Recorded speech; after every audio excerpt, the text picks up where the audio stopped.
September 28th, 1951, and passed away to the next life, January 11th. One of the coolest ladies I've ever met. How many kids can say they had a mom that had a mohawk and then a bald head before it was cool? I can. Even later in life, Mom and Killer, her trusted sidekick. You know, that wheelchair, I am sure that somewhere in her head, she knew how many toes that she had smashed with that thing and was very proud of it. It was always an interesting situation when we went to the mall, because I'm like, oh boy, don't come out of that store too quick, because she's coming down. Carol was born in Burbank. She was the second adopted child to Oscar and Lois Argerbright.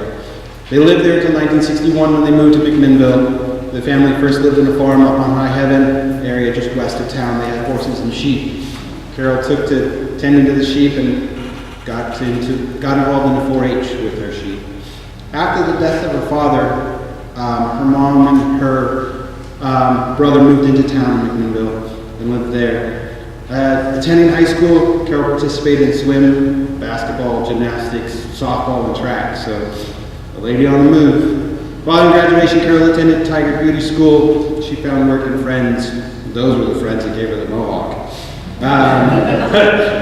While working at salons in Monmouth and Tigard. You know, after that, wasn't a thing that I think she pursued or what, but then she became a teaching assistant at Little Lambs preschool at the Lutheran Church in McMinnville for a while. Following that, Carol became a certified nursing assistant, which is an amazing thing that she knew she had this disease, but was still out there willing to help people do things. She always took the Friday and Saturday night overnight shifts, which in the end was kind of cool because that meant that after her Saturday night shift Sunday morning, we all went to breakfast. One of my favorite places, you know, as a small kid, let's go to Rose's and I get that big old cinnamon roll. No one said no to that one. I can also remember somewhere we went and there was an 8-tiered chocolate torte cake that we ate somewhere. I don't remember where that one was. That might have been Papa Iden's. But we made some of those cool places long before. After full-time employment just wasn't a thing that she could do anymore. She willing to volunteer and go down to Columbus Elementary and start that hobby of hers, of arts and crafts.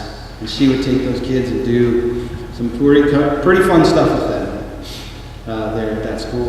In 1970, she married Larry. In 1973, I came along. In 1974, in June, Corey came along, my brother. He lives in Anthem, which is just north of Phoenix at this point in time. In 1974, during an eye exam, that's when Mom was diagnosed with multiple sclerosis. So she had that disease for a long time. In 1978, we had the opportunity to move from Dundee, where we've been living, to McMinnville, to my dad's grandparents' house. So I got to grow up in my great-grandparents' house. But with that, it was almost 3/4 of an acre of land. So we had a home or a farm, in a way. Small parcel of land had fruit trees, which my great-grandfather had mapped out meticulously so we know which fruit tree was planted where. That stuck on the fridge for a long time until we chopped some of those down. The peach tree didn't last for very long. But on that farm, as we called it, we had our friend Jerry Tigard sell us lots of chickens every year for a few years. And those chickens we raised and we butchered until my dad said, I'm not butchering these anymore. And we loaded them up in the back of the truck and took them off the processing plant. But it took me a lot of years to not want to have fried chicken out of an electric skillet anymore. We had a freezer full of it. In another barn outside of there, we had chickens and ducks. Now the ducks are always loose though. But the chickens, so we gathered the chicken eggs first, and then we'd go find where the ducks had made their nest. Now the ducks didn't necessarily like that we were taking their eggs. So we'd have to sneak by, but we had a basket full of eggs. And those ducks would chase my brother and I back to the house, which was not a short run by any means. And there were a few times that we ended up back at the house with a basket of oozy broken eggs. Mom never got in it. I think she was watching in the window, watching the ducks chase us. But part of that property was the back 40. And my grandparents, that was the pasture. Then he planted some fruit trees. But my mom hated mowing that. Everybody hated mowing that. So, one year, in her wise idea, she went out and bought 150 Doug fir saplings from the Forest Service. She planted them. Corey and I got to water them that summer. That was our job. Her grandiose goal was to take those 150 trees and we were going to sell them as Christmas trees. So if any of you want a 100-foot Christmas tree, come see me afterwards because we got a few left. We didn't chop a single one down for a Christmas tree. But it was a great idea, and we didn't have to mow in the back 40 anymore. But there was one time else that I'm talking about mowing. Y'all remember 1980, Mount St. Helens blew up? Well, that ash made it all the way to McMinnville, and I don't know why, but for some reason, about a week afterwards, Mom got the great idea to go out, get on the riding lawnmower, put the dust mask on, and there she went. She mowed the yard. She was a mobile pig pen, but I swear she was still smiling under that dust mask. She wasn't going in a straight line, so I don't think she was doing anything but playing and having fun. She wouldn't let us do it. We had to watch from the windows. Carol always had an eye for arts and crafts. She's demonstrated in some of the pictures up here and out there. She loved to do it. She loved to share it. You know, back in the 70s, macrame was that hot trend. She was part of that. She made hanging baskets, bookshelves, and wine racks for our house and for friends. She was willing to share it there too. This, she tailored on to needlepoint, which she made, put that up in our house, shared it with people. There's still some needlepoint she was doing with the caravans. You know, from there, we talked about things she did in Columbus. One of those, which she had in her art book at the house, and her great idea was, well, they can make these walnut boats out of half a walnut shell. Well, we had, at one point, 3, and we cut the one in the middle down. So we had 2 walnuts trees in our front yard. Corey and I were responsible for picking up those walnuts every morning before school and every night after school. Brought them in the house. Dad made a drying rack out in one of the, I think it was the old retired chicken coop at that point in time. And then all those dry walnuts had to come in the house.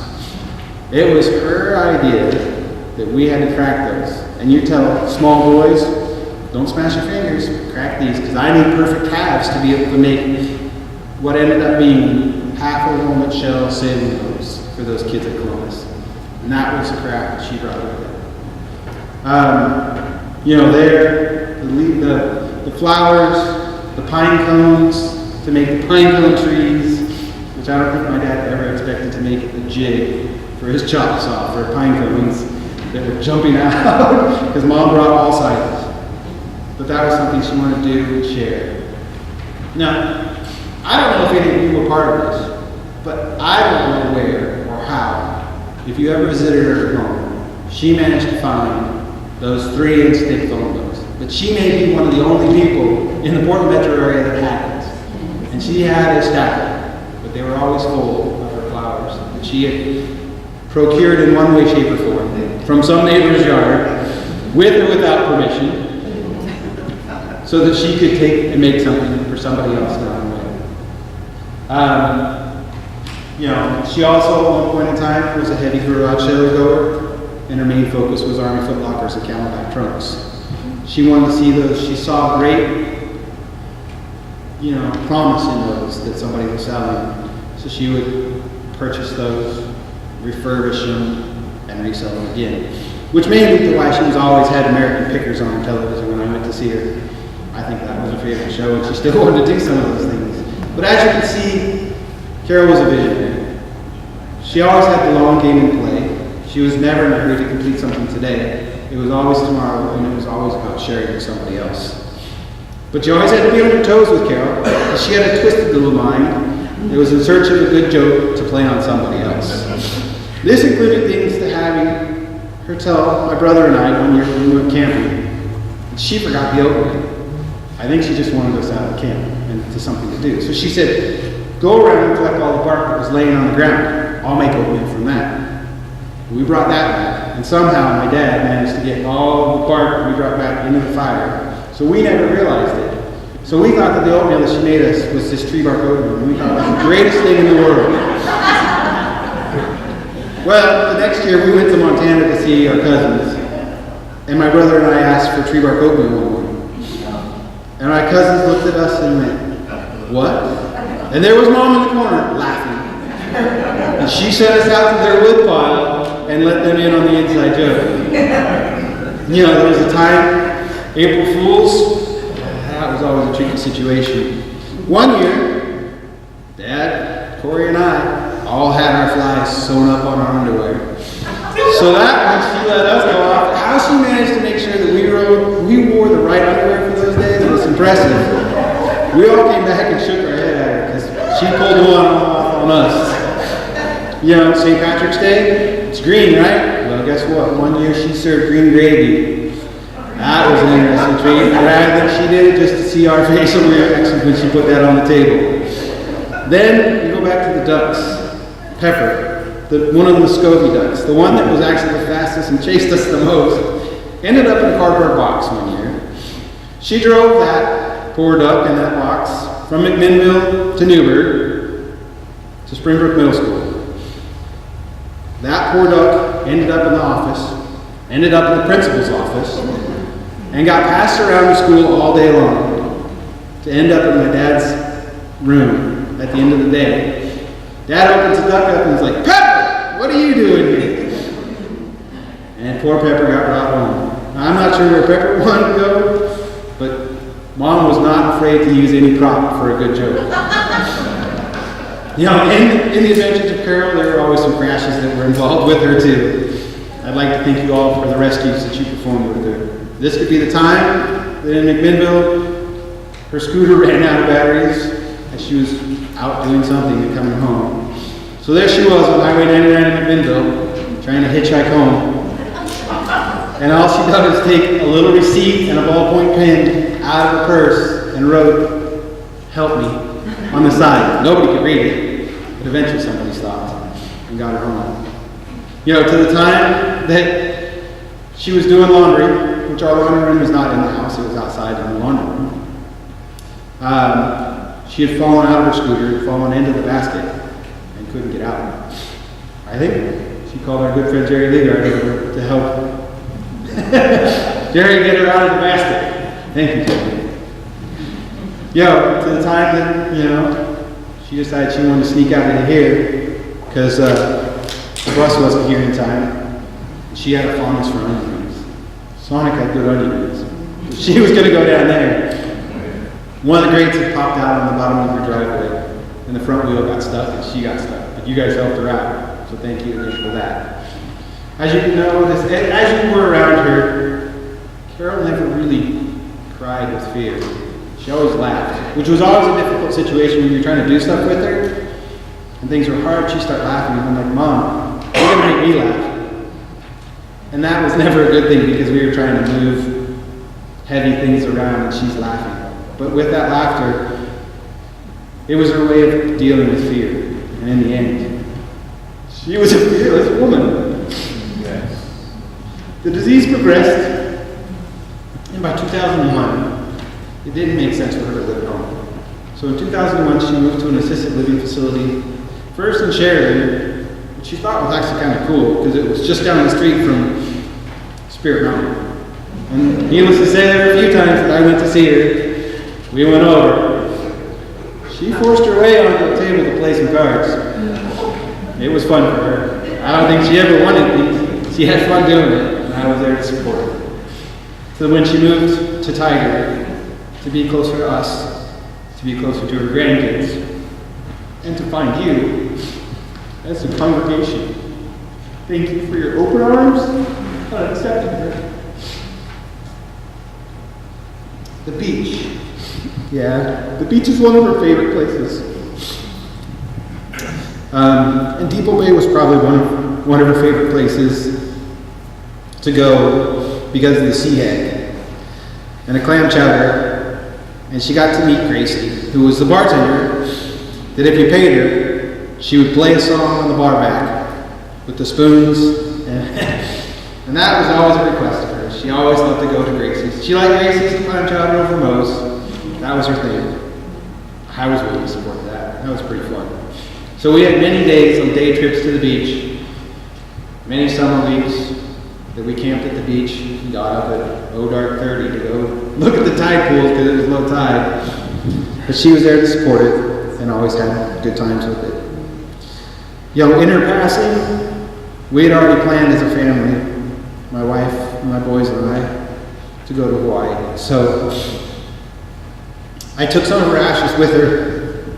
And on Super Bowl Sunday, we ended at the beach with a beautiful sunset. It was a beach that we hadn't looked at, but we had the ability and the opportunity on that beach to see a monk seal. There's only about 5 of these that come up on the beaches of the Big Island of Hawaii every day. They hunt at night, and so we got to meet this fun little seal. And just as the sun was setting, that little 1-year-old seal woke up, turned around, and was headed out. I thought that was a good time to take some of Mom's ashes and spread them there. Well, this was the one time Mom was in a hurry. I opened the bag, the wind came through the bag, and she blew out of there, chasing the seal out into the ocean. It's a great setting and another fun memory that I have with her. So thank you, Mom, for the great memories I've shared and many, many more that I have. I miss you so much, and I know you're already making friends in your next life.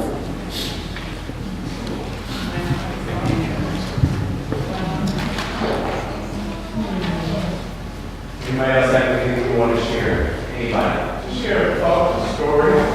I'll be sharing a little bit later on, but I want to give you the opportunity to share. Virginia, you said you would like to start out.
Another 10 seconds. All right. Although this is a day, for some of you agree, it is not one that speaks to end. When God takes one of his, he leaves the rest to begin. So begin this day in remembrance of all that is good.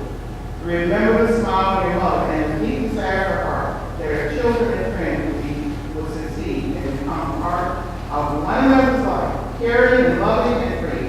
A family of friends she wanted you to be. Today and always be a family that loves, and above all become a child of God, or he is love. Yeah, we have I do not. This is yours. Thank you very much. Thank you. Anybody else?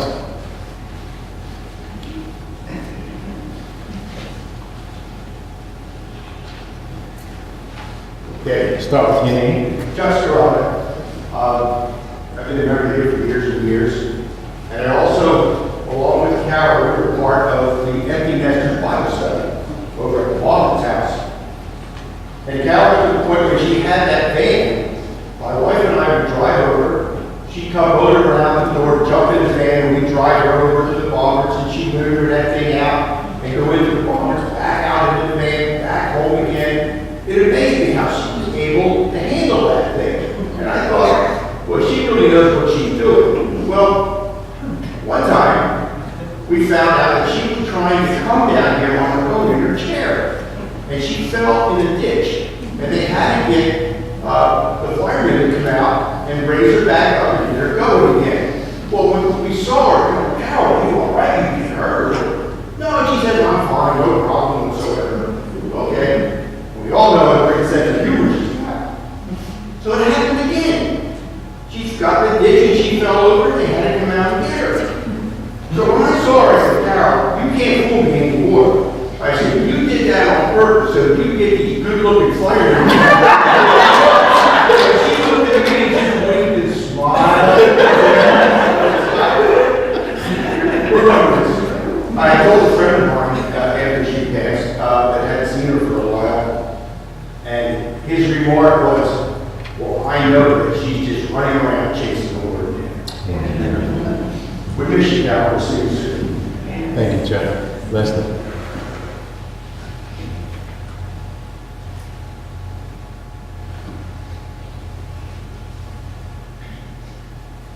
Well, I'm sure that I wasn't the only one that noticed how beautiful Carol's skin was. It was stunning and it was beautiful. And the last conversation I had with her was just a few weeks ago. And I said, Carol, your skin is so beautiful. Will you tell me what your secret is? And she said, yes. And I was so excited. She said, I use Vaseline. I mix Vaseline and coconut oil, and I put it on my face every night. So there you go, ladies. You've got her secret. Praise the Lord, Carol. Love you, dear. Not an expensive solution, huh? Anybody else? Anyone? Yes.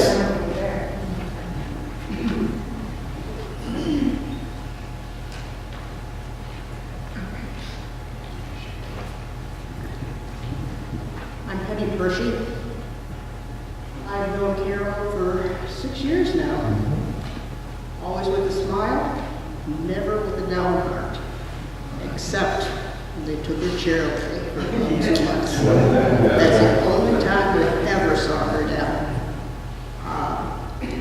I look up to her. She did things that I could never do with one hand. Beautiful, beautiful things.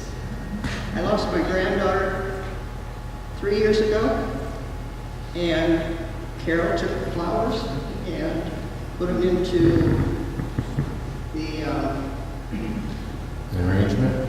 I don't know, what you got on the table. Yeah. And I gave them to family, and I've got it right now sitting next to my bed every morning. I get up, and I thank her. Someday, I just want to be like her. I want to grow up and be like her. Amen. Thank you.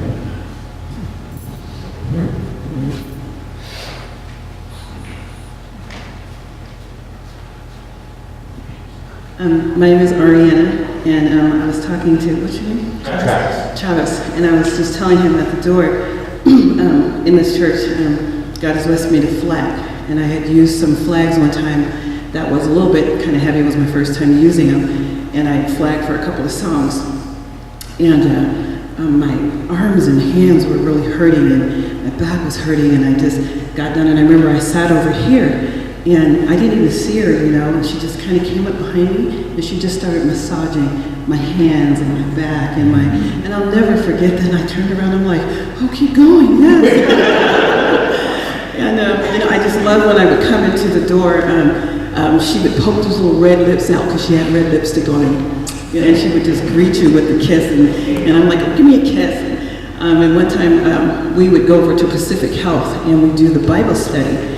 And there was not a Saturday, you know, unless she was just a little bit tired, but most of the times we would look and we're like, where's Carol? And she was down in the kitchen giving us all coffee and getting the coffee. She'd bring the coffee in and she would share it. And so, you know, she was just a jewel, you know, just would do anything for you. Her heart was just so so genuine. And, you know, just when I heard it, I was like, oh my goodness, but, you know, she's left a legacy of just being very gentle, and we appreciate it. Thank you. Anybody else? Yes.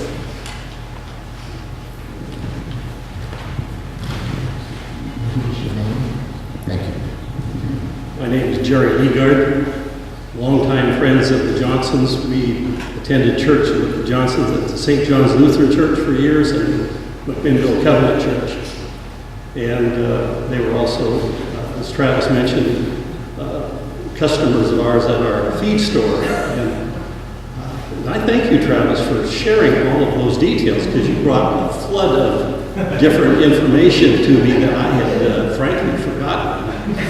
But Travis also mentioned one of the stories that Carol always said, and if I ever forgot it, she would remind me of it, is the issue of falling in her clothing basket, her clothes basket, when she was getting clothes out of the dryer. And I don't know if that happened more than twice or not, and the other part that I don't understand is how she got to a phone.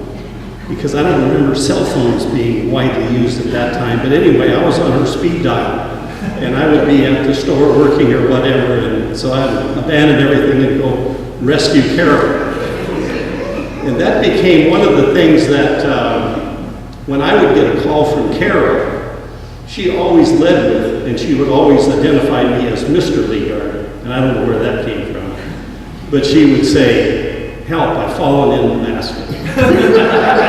And then she would go on and tell. I still have that message, 2 phone calls from her when she was living over here, that cited that, and I still have it on my recording. Because she would call and leave a message and then leave a phone number, but there's no way you could call her back. and I still have that, I still have her voice on my answering machine from that.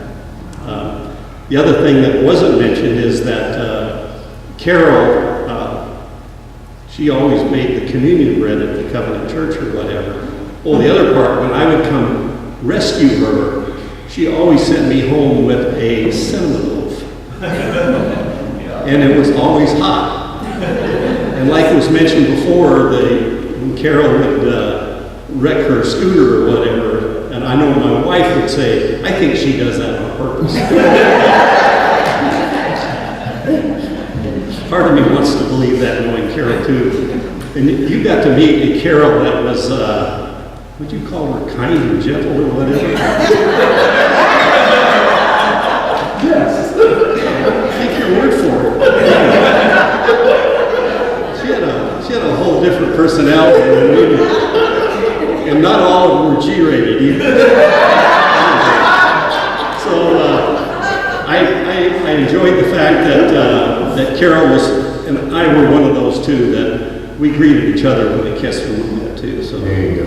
God bless Carol's memory. There you go. Thank you so much.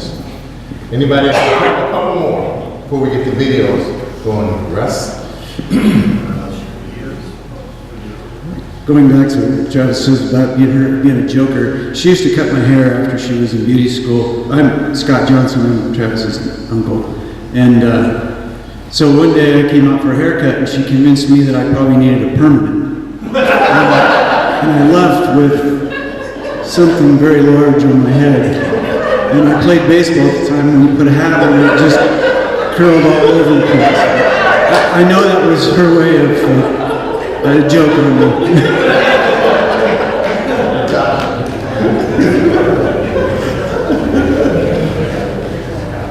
Yeah, she definitely had a sense of humor. I loved Carol. I loved hearing about her having a mohawk. That does not surprise me at all. Rescue efforts. I have my own fun story, and I don't know how we ended up here. If you've ever had the honor or privilege of pushing Carol in her chair when it's out of battery, it is quite a feat. So a couple of us ended up at this corner here, and we're trying to get her home, right? So we're pushing her up this hill, and Thankfully, the bus came, we got her on the bus, and we're like jumping in our cars, and we're like running some lights to make sure we can get her at the next bus stop so we can get her off and to her house. And we're pushing and we're sweating, and it's hot outside, and we get her into her room, and we're kind of, getting the AC on us, and I'm like, Carol, you good? And she's like, I can go to 7-Eleven.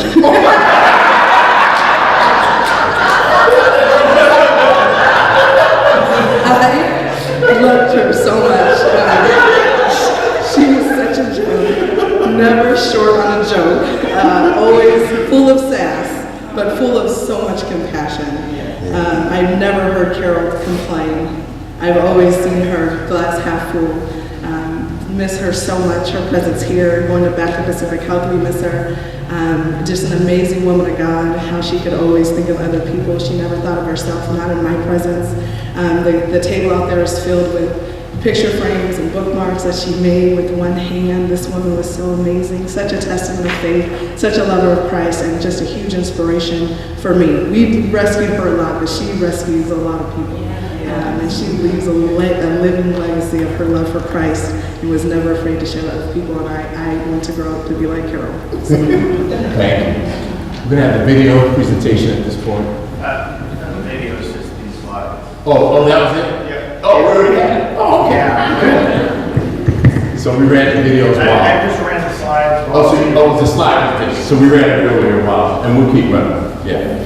While Travis is speaking. If you don't have your bulletins, look where the 23rd Psalm is written, and Alan did a wonderful job of reading it. And so I'd like to share a few thoughts about Carol that are based on the 23rd Psalm. Notice that it starts out by saying, "The Lord is my shepherd, I shall not want. He maketh me to lie down in green pastures. He leadeth me beside the still waters."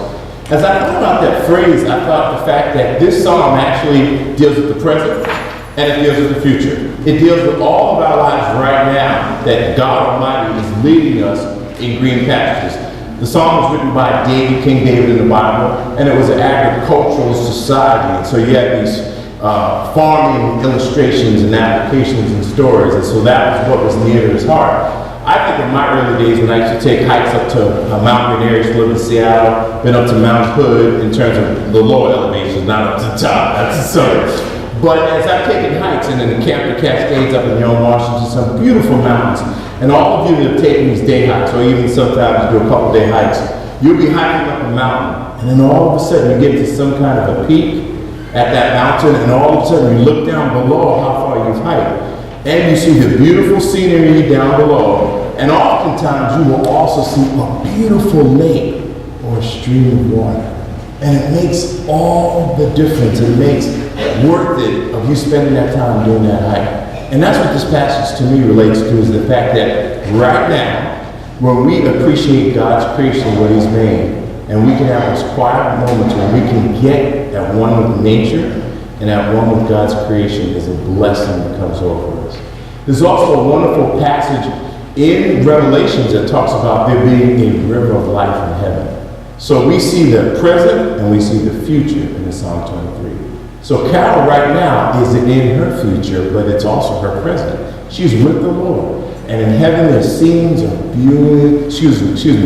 beautiful environmental sceneries with a river, the Bible calls a river of life. So we can also experience that today. The Bible says, "Taste and see that the Lord is good." Look at the next part of the psalm. It says, "He restores my soul. He leads me in paths of righteousness for His name's sake." God is in the business of restoring. I was in the office talking to several people throughout the week, and one person that I was talking to said, "Pastor David, we are all a broken people." That means that all of us have things in our lives that have hurt us, that have brought pain. And God in that wants to help us be healed. And so this passage says He restores. I think of some of the conversations I've had with Carol. I can remember just about a month ago, I had just finished speaking at the end of the sermon, and at the end of the sermon, I usually, after the benediction is given, I usually greet people at the door. So this particular day, I greeted a lot of people. Carol sits in the back area there where we have an outline for wheelchairs. And then after I greeted several people, Carol came up to me, and for some reason, I decided to just sit down and get on eye level, and she and I had this most beautiful conversation. We We talked about her life, we talked about her struggles, we talked about the fact that she had been in and out of the hospitals, and she said, Pastor, I'm just tired, but I do appreciate what God has done in my life. And she goes, I'm very happy in the Lord. And I just thought to myself, wow. That's a person that, even though they've had this disability, this MS, this thing that's debilitated her at times and stopped her from getting up. And I remember there were a couple times that we had some powerful services here, and we've actually seen God's healing presence in the service with people who had very serious diagnoses, went to the doctor one day, had a diagnosis A, went to the doctor a couple weeks later after we prayed and many other people prayed, and the total elimination of that diagnosis was factually proven. So we've seen God heal people in this church, not only in this church, in other churches. And then there have been times where people have not been healed and have gone home to be with the Lord. And so in the middle of this, one time we were in this real just excitement over the fact that God had touched somebody. And at the end of the service, I distinctly remember saying, Pastor David, I feel strength in my body. And she says, I'm going to stand up. And she hadn't stood up for a long time. And so we helped her stood up, and she stood up. And she just smiled, and she was standing up from the chair. And then she sat back down, and weeks to come, she was back in the chair, and we knew what happened after that. So there were times that she and I experienced those moments, and then there were times that she and I experienced the issues of life at home. She shared her heart with me. She told me her pains, the things that troubled her, the things that excited her.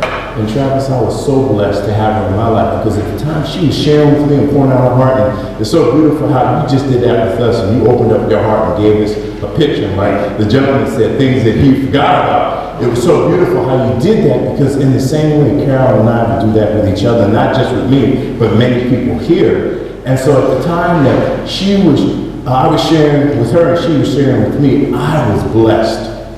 I was touched, and she consoled me, and she blessed me. The scripture says, yea, though I walk through the valley of the shadow of death, I will be with you. I can remember distinctly a couple times in particular, we had gone to the hospital. The doctor said, it looks like she's going to be gone. Travis, you had just been up at the hospital, you heard similar things. And we said, okay, this is it. And we were just waiting on God. And she would talk to me a little bit, and she would sleep.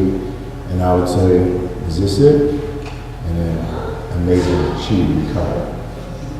And then it would happen again. We'd go through a hospital experience, and many of you went to the hospital with her, and it looked like she was near the end. So this scripture was the present, and the scripture is the future for her now. Yea, though I walk through the valley of the shadow of death, God says, I will be with you. And his promise to all of us today is that when we take our last breath, and if we ask him to come into our lives and forgive us of our sins, we have eternity in our view, in our trajectory. And eternity starts now, so that when we actually die, we are in the presence of the Lord. Can we all say amen to that? Amen. So can we bow our heads in prayer? This is a holy moment.